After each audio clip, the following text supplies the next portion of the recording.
Hello everyone, welcome back to our mini blog. আজকে হচ্ছে Valentine's day, but আজকে শুভদীপ আজকের জন্য কোনো প্ল্যানও করেনি আর কোনো গিফটও আমাকে দেয়নি। হ্যাঁ, এটাই সত্যি কথা, আমি কোনো গিফট পাইনি।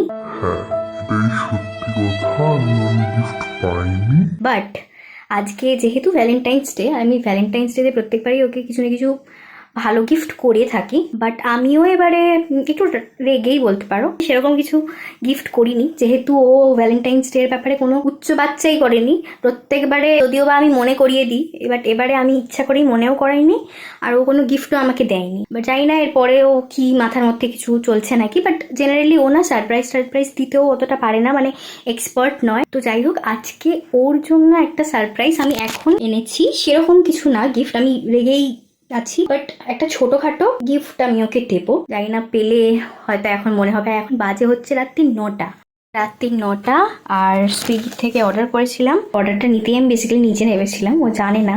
আমি উপরে যাবো আর গিয়ে ওকে দেবো, দেখি কি রিয়াকশন হয়। চলো দেখি কি করছে।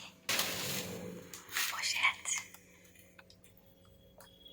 একটা জিনিস দেখ এটা একটা, এটা আবার হ্যাপি ভ্যালেন্টাইন্স ডে।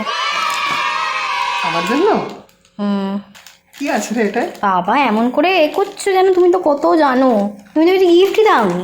শুধু আমার জন্য না, তুই ভাগ বসাবি? কিরাম অবস্থা, খালি চিন্তা করো। একে তো নিজে কোনো প্ল্যানও করেনি, কোনো গিফটও দেয়নি, ঠিক আছে, তার ওপর আমি একটা গিফট দিয়েছি, আবার সেটাতেও একটা কথা বলে নিচ্ছে যে তুই ভাগ বসাবি কিনা। হ্যাঁ বসাবো। আমি দিইনি, তাহলে তো তুই আমাকে দিচ্ছিস যে, তাহলে তো হ্যাঁ। আমারই না হিসেব মতো। হ্যাঁ তোমারই, বাট ভাগ তো বসাতেই হবে।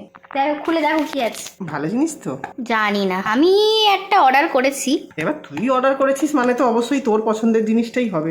শুধু আমি আমার পছন্দের জিনিস অর্ডার করি নাকি? আচ্ছা, দেখে তো মনে হচ্ছে ভালো কিছু আছে, কিন্তু কাঁচিটা আমি হাতের সামনে কোথাও দেখতে পাচ্ছি না।